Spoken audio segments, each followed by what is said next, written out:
poste nila. Ayan po yung natatapos nila mga poste, no.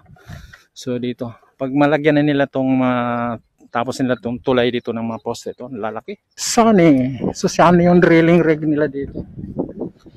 Ito yung anong tawag nitong malaking bilog ng bakal na to. Yan.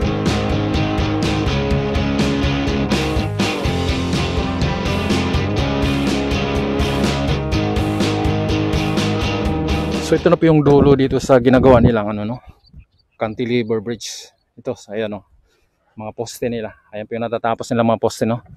So dito, pag malagyan na nila tong tapos nila tong tulay dito ng mga poste, ito lalaki. So may buhos na itong mga poste na nila dito, yan. So pag natapos na nila yan. So diretso na sila magtambak dito. Yan. Yan ilog kasi yan. So ilog kasi yan. Pag natapos na nilang tambak ito, so diretso na yung pag landfill nila. Para diretso na sa may Lubao. Ito po dito sa may Lubao, Guagua, Minalin Bypass Road. So ito po yun dito, no. So hanggang dito pa lang sila. Ito, sa harapan natin. Kasi ilong tayo dito, sobrang init, Ganyan kalaki pa itong poste dito, Laki. Yan. So, yan. So dito naman yung mga isang hilira pa ng mga poste. Yan. Dito. Yung lalagyan nila ng tulay dito.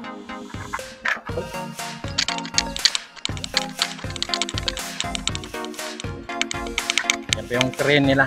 So dito sila gumagawa ng mga rebars. So ito pa yung nila, kasama pa ito sa may bypass road. At dyan sa unahan, MacArthur Highway na po yan.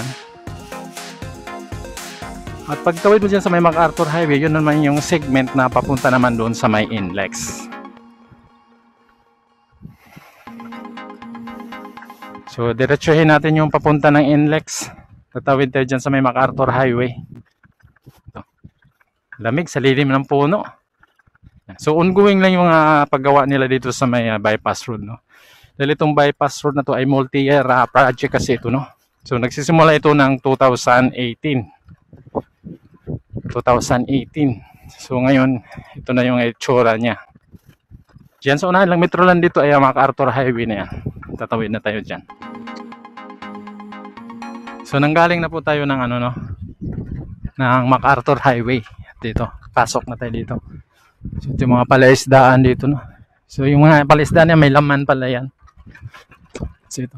Makikita natin dito ito. So hinuhukay na naman nila dito. Yan Dati yan, hinuhukay na naman nila. Yan, malalim naman itong bahagi na to. Yan. So ilang metro dito hinuhukay papunta doon sa may bahagi ng MacArthur Highway. Hinuhukay. Pero ito yung dinaanan natin, medyo mataas to. Dito yung mga palaisdaan dito. At halata mo yung na medyo basa-basa yung dinaanan natin. Pero sobrang lalim ng alikabok. Yun. So ito yung dinadaanan natin, kasama pa ito sa bypass road, Lubao, Guagua, Minalin, Santo Tomas Bypass Road. At sa direction ito papunta ng papunta ng NLEX.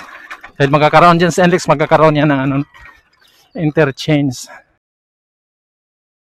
Yan. So ilang metro na dito yung NLEX, dito inumpisa na nila dito yung yung paglalim. So dito may mga equipment na dito,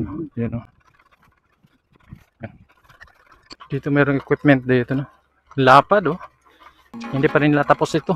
Parang nilalaliman pa na, hinuhukay. So yun yung ginagawa nila dito, Yan din, so unahan yan pa yung bagong gawa nila na hindi pa tapos siguro yan. Ginagawa nila ng tulay dyan. Pero mataas na dito, So mayroong gumagawa dito ng backhoe. Yan. Mga palaisdaan ito magkabilang gilid dito. Yun, Yun. Kinakalat niya itong dito yan, So kinakalat niya papunta doon sa Espanya, Kinakalat niya dito. Parang pinapalawak pa nila yung mga pispan dyan. Yan na po yung ginagawa nilang tulay. Yan, So ito na po yung ginagawa nila ditong bagong tulay, Yan. So dito pinapalawak pa nila. Yan, kita natin. Daming mga bagong barriers. Semento. Yan, may equipment dyan. So So malawak din itong ginagawa nilang tulay dito. Yan, no? Tignan natin kung pwede ba tayong didiretso doon. Ito yung ginagawa nila dito. Ganyan kalaki ito. Ginagawa nilang bakal dito. Yun. So hindi pa tapos, no? Nag-ano pa sila. Siguro nagbubuhos na yan. Ganyan po dito sa ilalim. Yan, no? Yan. Laki. Dito. Ito mga palaisdaan yan. So dito. Yun, no?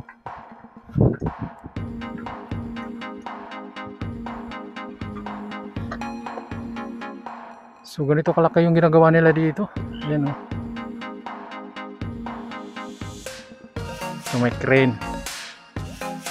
Tsaka laki ng ano. Anong tawag yan? Beam? Mga post na mga ano. Laki po. Dito. So ito, diretso na, mataas na dito. Papunta ito ng ano. And kita natin yung saan yung ano. Mount Arayat. Yan, oh. Mount Arayat. Uy, tingnan mo. Grabe yung alikabok, oh. May parating na ano, truck. Dump truck. Kita nyo alikabok. Yan, lalim ng alikabok dito. Kaya, yan, mga palaisdaan dito. Yan, kita natin dyan sa may, ano, sa may NLEX na yan. Yung mga maraming sasakyan dyan. Sa NLEX na yan. Yan, oh. Daming ibon. Tapos may palaisdaan. So yan pa yung ginagawa nila ditong bago na tulay, no? So tapos na silang naglalagay ng anong tawag dyan, beam. Mga girders, siguro kabisado nung tawag sa mga yan, no? Yan. Ganyan kataas siya. Oh my goodness! Ang alikabok! So ito po yung dalawang tulay dito, no? Yung dating nakita natin. At dito yan, no? Mayroon na silang ano dito. Nagtitibag nila yung sa bayan ng tulay, no? Ano?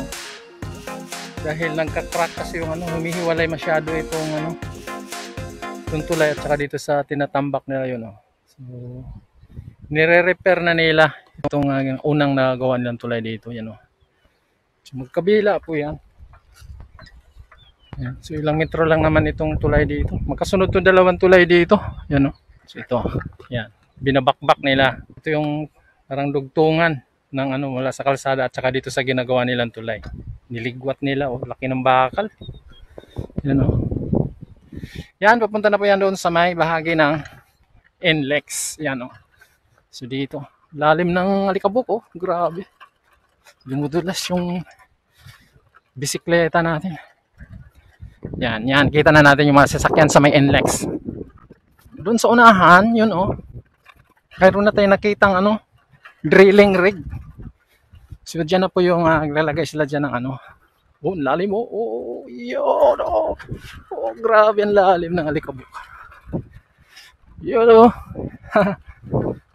Medyo mababa na kasi dito. Ito, may mga tinatambak nila dyan, oh.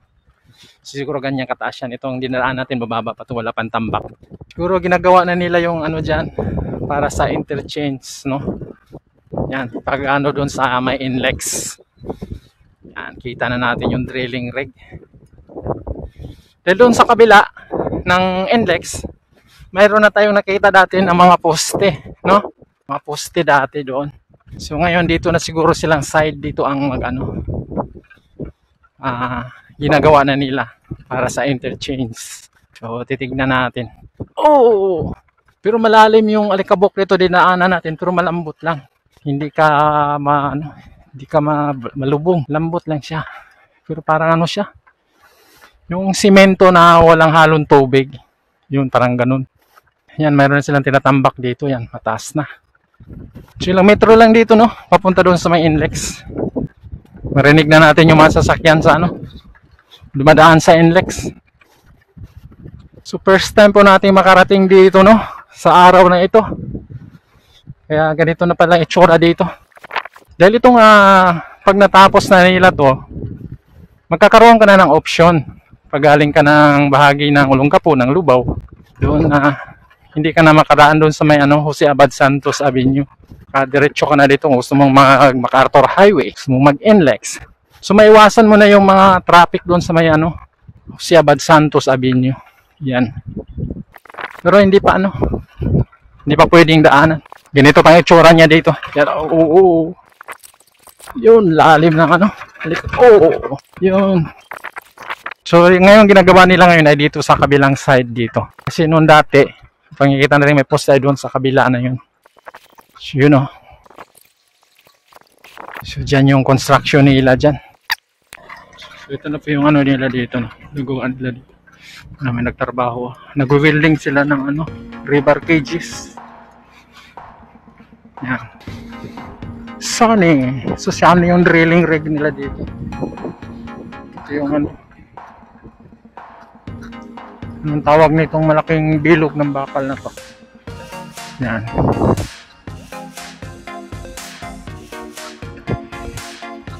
So dito sila ngayon maglalagay sila dito ng ano, bore pile. Yan. Yan yung inlex oh. Yung gitna ng inlex dyan may mga bulaklak, may halaman.